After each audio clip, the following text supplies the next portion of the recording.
আসসালামু আলাইকুম রহমতুল্লাহ। প্রিয় বন্ধুরা, স্ক্রিনে আপনারা দেখতে পাচ্ছেন ইসলামী ছাত্র শিবিরের নতুন কর্মসূচি। হঠাৎ কেন শুক্রবার কেন্দ্রিক ইসলামী ছাত্র শিবির নতুন কর্মসূচি দিল এবং কর্মসূচিতে তাদের কি কি এজেন্ডা রয়েছে, তারা কি অনেক বড় মিছিল করবে কিনা, এসব বিষয়ে বিস্তারিত আমি আপনাদেরকে একটু জানাচ্ছি। ভিডিওটি শেয়ার করে সবাইকে দেখার সুযোগ করে দেবেন। নতুন কর্মসূচি দিয়েছে বাংলাদেশ ইসলামী ছাত্র শিবির। ফ্যাসিস্ট আওয়ামী লীগ সরকারের গুম, খুন, দুর্নীতিসহ সব রাষ্ট্রবিরোধী কর্মকাণ্ড ও জুলাই গণহত্যায় জড়িতদের বিচারের দাবিতে গণমিছিলের ডাক দিয়েছেন সংগঠনটি। বৃহস্পতিবার 30 জানুয়ারি বাংলাদেশ ইসলামী ছাত্র শিবিরের কেন্দ্রীয় প্রচার সম্পাদক আজিজুর রহমান আজাদ স্বাক্ষরিত সংবাদ বিজ্ঞপ্তিতে এই সব তথ্য জানানো হয়েছে।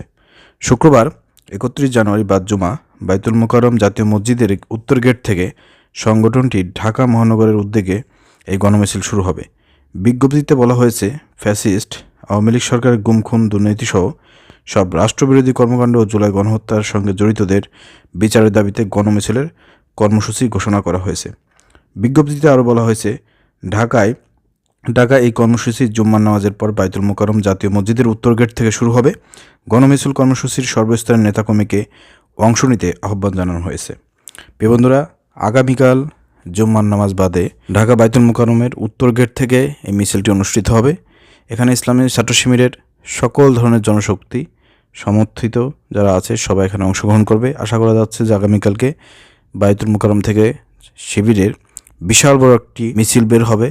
মিছিলের যে লক্ষ্য উদ্দেশ্য আপনারা দেখেছেন যে আসলে 5 মাস 6 মাস আজকে অতিবাহিত হয়েছে, আওয়ামী সরকার পতন হয়েছে, কিন্তু দেখার মতন কোনো বিচার আমরা এখন কিন্তু বাংলা মাটিতে দেখতে পাই নাই। আন্তর্জাতিক ট্রাইব্যুনাল যেখানে গঠন করা হয়েছে সেখানে গণহত্যার যে বিচার যেভাবে হওয়ার কথা সেভাবে কিন্তু আমরা দেখতে পাচ্ছি না। এছাড়া পুলিশের প্রশাসনের মধ্যে যেভাবে আওয়ামী লীগ ফ্যাসিবাদের দোসররা লুকিয়ে তো আছে, আমলাদের মধ্যে রয়েছে, কামলাদের মধ্যে রয়েছে, এগুলোর কিন্তু সংস্কার হচ্ছে না। তো এগুলো আসলে সরকারকে চাপ প্রয়োগ করতে হবে। সেই চাপ প্রয়োগ করার জন্য ইসলামী ছাত্র শিবির এই মিছিলটি করবে। অতএব আপনারা যা ভিডিওটি দেখতেছেন সবাই দলে দলে বাইতুল মোকাররমের উত্তর গেটে শিবিরের এই মিছিলে যোগদান করবেন। নিউজটি ছড়িয়ে দেন, এটা প্রচার করে সবাইকে জানার সুযোগ করে দেন। ধন্যবাদ। আসসালামু আলাইকুম রহমতুল্লাহ।